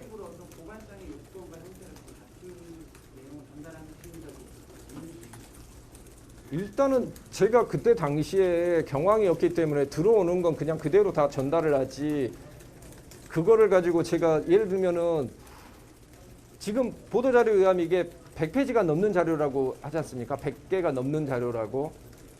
여러분이 혹시 그 실제 선거 현장을 가보셨으면 알겠지만은, 그 자, 김웅 의원의 이야기 지금 듣고 있고요. 새벽부터 나와가지고 계속 듣습니까? 그 상황에서 100페이지가 넘는 자, 것을 스튜디오로 검토할 수 있는 나오시죠. 자, 다시 스튜디오 연결했고요. 김웅 의원에게 뭐 충분히 반론권은 저희들이 준 것 같습니다. 정리를 좀 제가 해드리겠습니다. 김웅 의원의 주장은 첫 번째, 뭐 KBS나 뉴스버스나 뭐 여러 가지 매체 등이 있었고 의혹 보도가 있었고, 특히 김웅 의원이 직접 일부의 고발장을 작성한 것 아니냐. 그리고 뉴스버스에서 보도된 고발장과 그 일부가 실제 당에서 고발이 이루어진 고발장의 내용이 유사한 거 아니냐와 관련된 의혹과 관련해서 김웅 의원은 내가 작성한 것도 아니고 뉴스버스에 나온 고발장과 내가 준 메모와는 전혀 일치하지 않는다. 그리고 설사 뉴스버스에 나왔던 그 고발장과 당에서 한 것도 일치하지 않는다라고 의혹에 대해서 설명을 했습니다. 그리고 손준성 검사로부터 받았는지에 대해서 정말로 기억이 나지 않는다라고 일관되게 부인을 했고요. 그렇기 때문에 손준성 검사에게 실제 받았을 수도 있고 윤석열 캠프에서 제기하는 의혹처럼 누군가가 손준성 보냄으로 조작됐을 가능성도 있다라고 얘기를 했습니다. 그러면서 그때 당시 상황에서 내가 이런 민감한 이야기를 손준성 검사와 상의할 리가 있겠느냐라는 반문의 형식을 했습니다. 약간의 좀 부인의 성격이 있어 보이고요. 그 가운데 김웅 의원은 앞서서 설명해드렸지만 이 제보자가 황당한 캠프 소속이다라고 말하면서 이 논란이 번지게 된 경위를 이 제보자의 소속을 통해서 그 배우를 통해서 알 수 있을 것이다라는 식의 인터뷰를 했고 다만 오늘 기자회견에서는 조금 전 대검 감찰부의 뉴스 속보처럼 공익 제보자로 인정이 됐기 때문에 본인이 공익 신고자의 신원에 대해서 밝힐 수 없다라고 거듭 밝혔습니다만 그럼에도 불구하고 이 캠프가 어떤 캠프인지 그리고 어디에 속해 있는지를 알면 이 사건이 왜 이렇게 논란이 됐는지를 드러날 것이다 라고 계속해서 주장을 하고 있습니다만 그 캠프가 국민의힘 내에 있는 캠프인지 아닌지 여부에 대해서도 김웅 의원은 발언을 하지 않고 있습니다. 여러 가지 논란이 될 것으로 보이는데 일단 정혁진 변호사님, 네. 제보자에 대해서 앞서서 정 변호사께서는 이게 공익신고자의 요건을 충족하지 못한다라고 말씀 주셨는데 대검에서는 공익신고자로 인정을 했어요? 어떻게 된 겁니까? 일단은 법상의 공익신고자는 명백합니다. 공익신고를 한 사람. 그러면 공익신고란 무엇이냐? 공익침해 행위를 신고하는 것. 그럼 핵심은 뭐냐면 공익침해 행위인데 그게 별표에 쭉 나와 있거든요. 이러이러이러한 것들이 공익침해 행위다. 그래서 보니까 471개의 법률이 규정이 되어 있어요. 그런데 제가 딱 생각했을 때 지금 문제가 되는 사안은 아까도 말씀드렸지만 직권남용죄나 공직선거법 위반죄 외에 다른 범죄가 있을까? 저는 잘 모르겠는데 이 두 가지 범죄는 이 별표에 포함되어 있지 않기 때문에 그 대검 감찰부에서 뭐 면밀히 검토하고 신고자에 해당한다라고 그 발표를 했으니까 제가 좀 아쉬운 거는 어느 규정으로 어느 법에 따라 가지고 그렇게 공익 신고자가 됐는지 명확하게 말씀을 갖다 해주시면 이런 의문점들은 좀 해소가 될 수 있지 않을까 하는 생각이 듭니다. 자, 김웅 의원과 뭐 친하신 전주혜 의원님 이런 질문 드리기 좀 그럴 수도 있겠습니다만 네. 황당한 캠프라고 앞서 동아일보랑 보도를 해서 사실 정계에는 무수히 많은 확인되지 않은 추측들과 설들이 난무하고 있습니다. 어떤 캠프다 어떤 캠프다. 각 캠프마다 긴장하고 있는 것도 일정 정도 사실인 것 같고 그런데 그 캠프가 국민의힘 내부에 있는 대권주자 캠프인지 여부도 확인해주지 않는 건 조금 본인이 제기한 의혹에 대해서 너무 책임지지 않는 것 아닙니까? 그러니까 공익 신고를 좀 한 상태이기 때문에 좀 본인으로서는 굉장히 조심스럽게 좀 얘기했다. 저는 이제 그런 생각을 가지고 있고요. 그 앞서서 김웅 의원이 이제 한 말을 종합을 해보면 본인은 손준성 검사로부터 받은 것도 기억이 안 난다는 거예요. 전달했다는 것도 기억이 안 난다. 다만 뉴스버스에 나온 그 화면 캡처를 보니까 누가 제보했는지는 알겠다.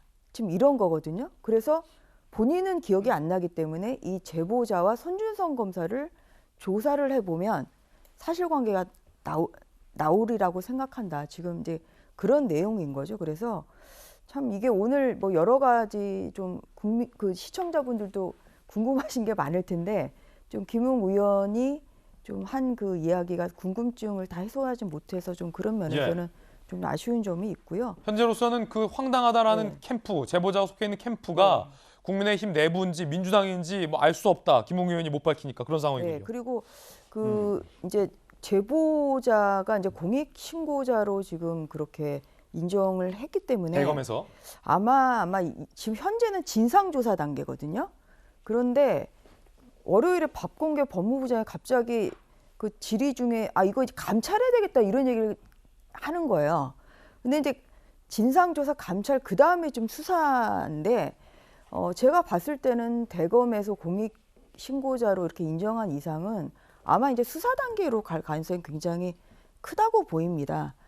그래서 앞으로 이제 이 대검에서 이제 어떻게 요걸 빨리 진상 확인을 좀 해주는 것이 급선무일 것 같은데 국민으로서는 굉장히 우려스러운 게 사실 뭐 현재 법무부 장관 뭐 민주당원이시잖아요. 예, 그 박범계 법무부 장관은 예, 그리고 또 지금 그 현재 그 대검이 과연 정치적 중립성을 가지고 있느냐에 대해서는 굉장히 저희는 큰 의구심을 가지고 있습니다.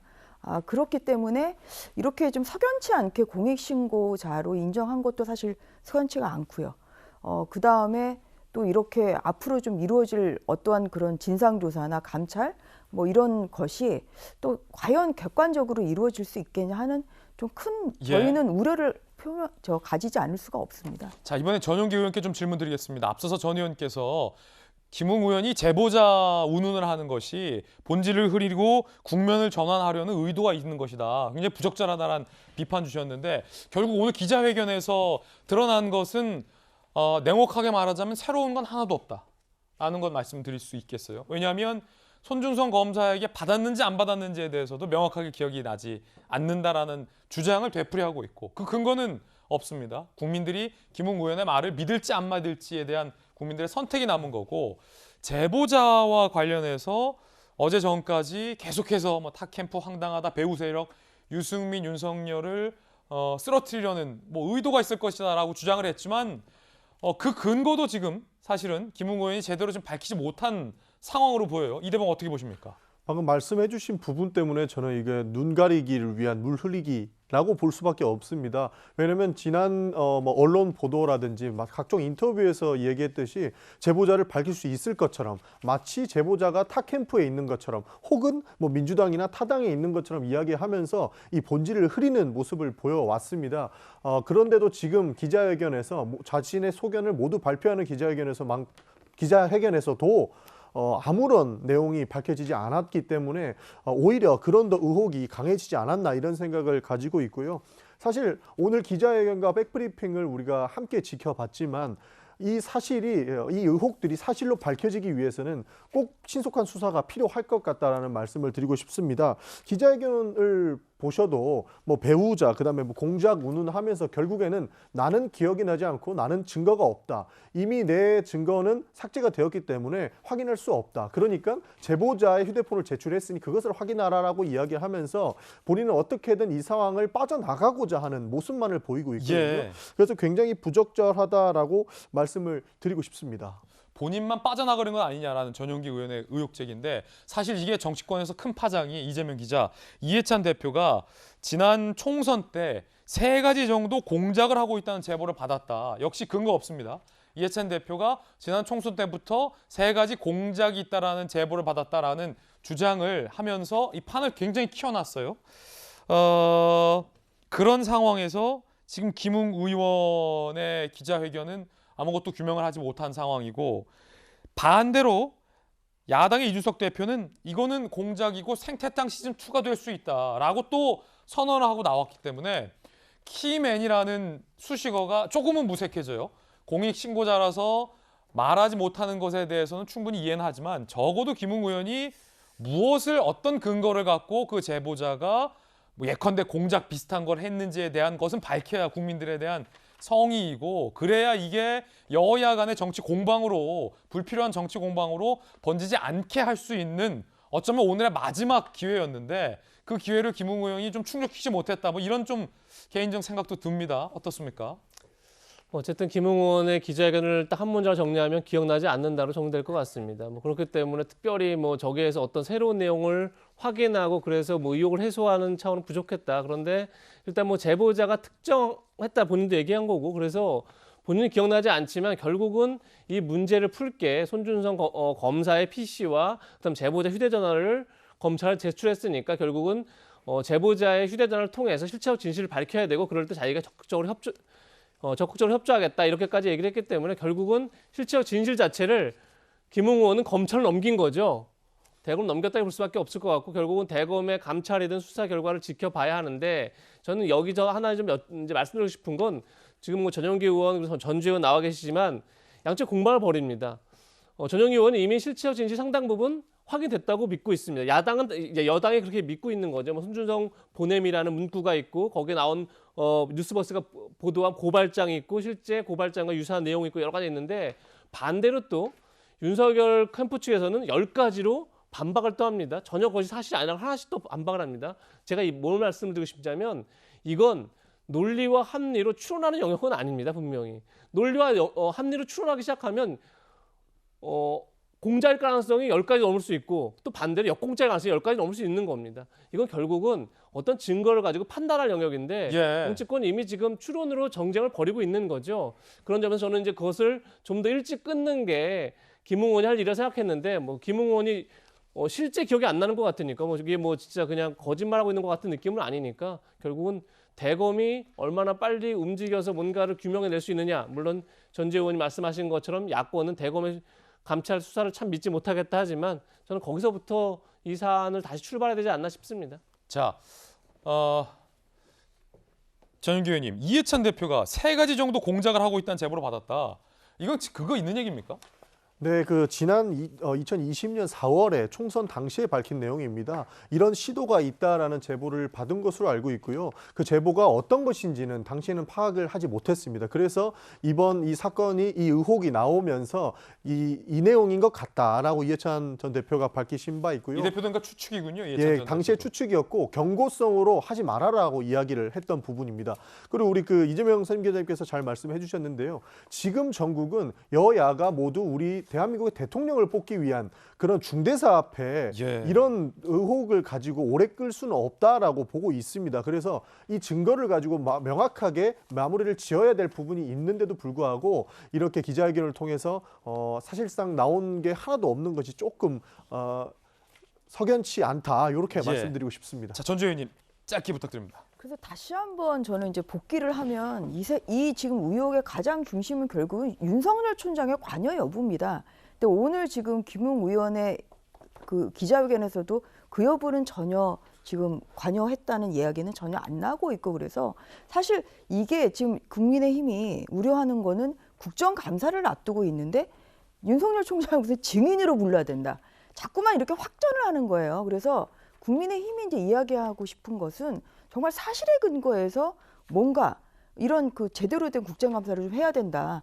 그런 말씀을 드리고 싶고요. 그다음에 또 하나는 김웅 의원이 제보자에 대해서 밝힐 수는 지금 없는 상황으로 보이지만 그 약간의 그 좀 암시를 준 게 조작 경험이 있어서 본인하고는 이제 인연을 끊었다 이제 그런 얘기를 했고요.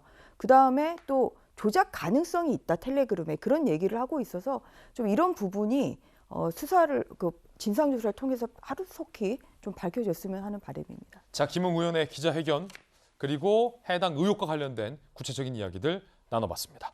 이번엔 이 의혹만큼이나 뜨거운 소식 3가지를 준비해봤습니다. 돌직구쇼 핫쌈 지금 공개합니다. 가로세로 연구소의 강용석, 김세희, 김용호 이 3명이 체포가 됐습니다. 경찰에. 어떤 까닭으로 체포가 된 걸까요? 체포 불응도 상당히 있었다고 하는데 이야기 전해드리겠습니다. 홍남기 경제부총리가 어느 날에는 곳간이 비어간다고 했다가 다시 곳간이 탄탄하다라고 소위 말을 바꿨다라는 논란이 제기됐습니다. 이 택배 노조의 소위 횡포를 채널A가 포착을 했습니다. 잠시 후에 영상으로 만나보겠습니다. 가로세로 연구소라는 유튜버 매체가 있는데 거기에 강용석, 김세희 씨 등이 경찰에 체포가 됐습니다. 그 장면 함께 보시죠.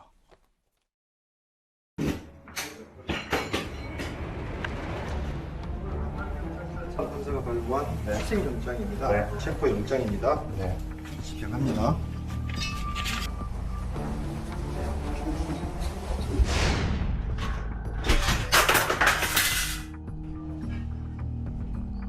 현 시간부로 체포영장 집행하겠습니다. 김세희 씨는 진술 거부할 수 있고 변명의 기회가 있고요. 너무나 황당한데 이거 보면 조국의 딸 그리고 이인영의 아들에 대해서 의혹을 제기한 방송에 내가 말할 기회도 없어요. 내가 말할 기회도 안 줘. 이런 식으로 와서 하는 게 이게 과연 21세기 대한민국이지. 지금 저한테도 보낸 문자를 보면 실시간 위치 추적으로 제가 집에 있다라는 걸 다 안다. 이게 저희 대한민국입니까? 제가 무슨 살인 강간범도 아니고 아니 말 안 끝냈어요. 이거 뭐 하시는 짓거리야 지금?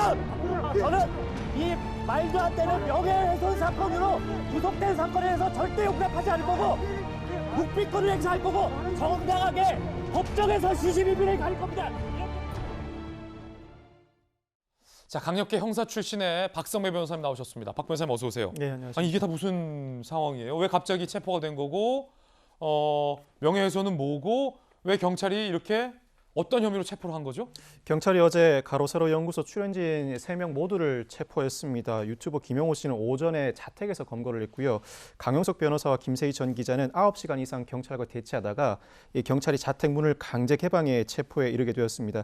이 경찰에 따르면 이 정보통신망법상 명예훼손, 모욕 혐의 사건 10건 이상이 접수된 상황이고 예. 수차례 출석을 요구했지만 응하지 않아서 체포영장을 발부받아 집행했다고 합니다. 이 정당한 이유 없이 출석 요구에 응하지 않을 때 발부받는 영장이 체포영장인데 통상 출석 요구 서너 차례 불응한 경우 체포영장을 발부받습니다. 일정을 조율하는 과정에서 미뤄달라는 요청을 한다고 해서 체포영장을 발부받지는 않습니다. 약속을 해놓고도 약속 장소에 나타나지 않는다든가 어떠한 형태의 조사에도 응하지 않을 의사를 명백히 내비칠 때 체포영장을 발부받게 되는데 사실 다른 사안과 비교해보면 체포영장 발부가 무리한 상황은 아닌 것으로 보입니다. 이 사건의 경우에 일단 체포를 한 상황입니다. 통상은 48시간 이내에 구속영장을 신청하든 석방을 해야 하는데 통상 체포영장을 집행했을 때는 피의자 신문만 진행하고 곧바로 석방을 합니다. 그렇지만 이 사건의 경우에는 접수된 사건 자체가 워낙 많고 어젯밤에 체포된 사람도 2명이나 있기 때문에 어제 조사를 마치고 석방하기는 어려운 상황이었을 것으로 보이고요. 오늘 본격적으로 조사를 진행해 적어도 오늘 중에는 석방하지 않을까 싶습니다. 그렇군요. 그러니까 명예훼손 혐의로 체포한 게 아니라 조사 불응으로 그렇죠. 체포가 된 거다. 강용석 씨랑 김세희 씨는 구속된 적도 있지 않았습니까? 강용석 변호사의 경우에는 다른 사건으로 1심에서 법정 구속이 된 적이 있는 것으로 기억을 하고 있습니다. 이 사건의 경우에 단순히 명예훼손 초범이라면 통상 벌금형이 선고되는 경우가 많은데 10여 건 이상 접수된 이 사건이 어느 정도 혐의가 입증돼 유죄가 선고될지는 알 수 없습니다. 명예훼손이나 모욕 사건도 다수가 유죄 선고받을 경우에는 실형이 선고되는 경우도 종종 있고 별개의 다른 사건 수사와 재판이 진행 중이라면 그 사건과 병합돼 유죄가 선고될 때는 실형 선고 가능성도 배제할 수 없습니다. 이 체포된 3사람이 조사에 성실히 임하여야 하는 상황인데 일부 체포된 인사는 묵비권을 행사하겠다는 입장을 밝히고 있습니다. 아마 진술을 하는 과정에서 취재원을 밝혀야 하는 부담감도 있고 경찰에서 어떠한 진술을 한다고 하더라도 내 해명이 적절하게 받아들여지지 않을 것이라는 우려를 하고 있는 것으로 보입니다. 그렇군요. 누구를 명예훼손했다는 겁니까? 아까 뭐 김세희 씨 주장에 따르면 이인영 장관 얘기도 들었고 뭐 누구누구 결혼이 되던데. 일단 뭐 조 전 장관 딸 그리고 이인영 통일부 장관의 아들에 대한 명예훼손 혐의로도 이 고발이 접수된 것으로 보입니다. 그렇지만 그 외에도 여러 다른 인사들에 대한 고발장도 접수된 것으로 보입니다. 유튜브 활동을 하면서 어떠한 사실관계에 대해서 설명을 하고 일부 알려지지 않은 사실을 드러내다 보니까 각종 논란도 일어왔었고 이 과정에서 고소고발건이 여러 건 접수된 것 같습니다. 그렇군요. 자, 앞으로 향방에 대해서 좀 전해드리겠고요. 두 번째 핫쌈, 홍남기 경제부총리의 말이 바뀌었다라는 논란 직접 들어보시죠. 국간의 곡식을 쌓아두는 이유가 뭐라고 생각하십니까? 부총리님? 쌓아놓으셨다 그러는데 제가 웬 비어가고 있습니다. 텅텅 비어 있습니까? 네, 상당 부분 어렵습니다. 왜 국간이 비어간다는 표현을 하셨습니까? 이 대한민국 정부 국난적 위기 속에서도 재정관리 최선을 다하고 있지 않습니까? 국가 채무가 최근에 코로나 위기 대응 과정에서 늘어나는 것이 사실인데요. 국가 채무의 절대 GDP 대비 수준은 뭐 선진국의 절반도 안 됩니다. 저희 재정은 아직까지 선진국에 비한다면 상당히 탄탄하고. 이재명 기자, 아니 제가 듣기에도 곳간이 텅텅 비어간다라고 경제 수장으로서 무분별한 이 현금 지원성 등에 대해서 소신 발언한 듯 했는데 그 사이에 무슨 일이 있었던 건가요? 갑자기 대한민국 재정은 튼튼하다라고 또 이번에도 말을 바꿨군요. 말을 바꾸는데 걸린 시간이 하루밖에 안 됐다는 게 좀 이제 국민들이 볼 때는 좀 아까 황당하게 느낄 수 있는 건데 뭐 물론 지금 이제 국가 재정이 튼튼하다 할 때 근거는 우리나라의 채무가 선진국에 비해서 절반밖에 되지 않는다. 뭐 이 점인 거죠. 그런데 알다시피 문재인 정부 들어서 매년 100조 이상의 적자가 났습니다. 그래서 문재인 정부면 400조 적자가 났고 그래서 내년에 1000조가 국가 부채가 늘어납니다. 국가 채무가 1000조가 됩니다. 그런데 물론 이제 전체 금액만 봤을 때는 선진국들에 비해서 많지 않다라고 판단할 수 있지만 어쨌든 한 정부에서 굉장히 가파르게 채무가 증가하고 있는 거죠. 그러다 보니까 지금 이 채무를 과연 현 정부는 이제 다 쓰고 나면 다음 정부가 감당할 수 있겠냐 이런 이제 논란이 있는데 약간 더 황당한 건 이런 거죠. 문재인 정부에서 내년까지는 확장 재정을 계속 유지하고 2023년부터 재정을 다시 정상화해야 된다 이렇게 밝히죠. 그럼 우리 정부는 다 쓰고 그 다음에 뒷감당은 다음 정부 하라는 거밖에 안 되지 않습니까? 그런 점에서 지금 이 홍남기 부총리가 최장수 경제부총리입니다. 헌정사상. 추경 7번 포함해서 10번의 예산안을 통과시킨 부총리인데 이런 거에 대한 조금의 책임감 그리고 뭔가 보다 더 책임 있는 발언을 했어야 되지 않나 생각이 듭니다. 하루 만에 혹시 왜 발언이 바뀌었는지에 대해서 어떻게 생각하세요? 의원이 강하게 질책을 하는 게 가장 큰 요인이 아니었을까 싶은데요. 혼나서? 뭐 혼나서라기보다는 강한 질책을 하니까 또 이제 본인 나름대로의 어떤 해명이 필요하지 않았을까 싶습니다. 전영기 의원님, 네. 입장 바뀐 거 맞죠? 입장이 바뀌었다기보다는 그 질문 방식 자체에 좀 차이가 있었다라고 볼 수 있을 것 같습니다. 그 두 번째 아직까지 재정이 탄탄하다고 이야기했던 부분은 재정 건전성이 그래도 OECD 측면 기준에서는 그래도 양호하다라는 측면이 있는 것이고요. 그리고 갑작스런 지출에 대한 살림꾼으로서의 걱정과 우려는 어쩔 수 없이 당연한 것이라고 볼 수 있습니다. 그래서 이 부분에 대해서 말이 바뀌었다라고 보기보다는 이제 지출에 대한 우려가 있어서 이런 식으로 말했다 이렇게 봐주시면 좋을 것 같습니다. 예, 오늘 김웅 의원의 기자회견이 예정보다 길게 보도가 되면서 저희가 준비한 소식들을 미처 다 전해드리지 못했습니다. 여러분들의 양해 부탁드리고요. 저희들은 60초 광고 후에 다시 돌아오겠습니다. 잠시 후에 뵙죠. 네, 오늘 저희가 준비한 소식 전해드렸습니다. 저희들은 내일 아침 8시 50분에 더욱더 풍성한 소식 들고 인사드리겠습니다. 오늘 하루는 분명 어제보다 나을 겁니다. 좋은 하루 되십시오. 고맙습니다.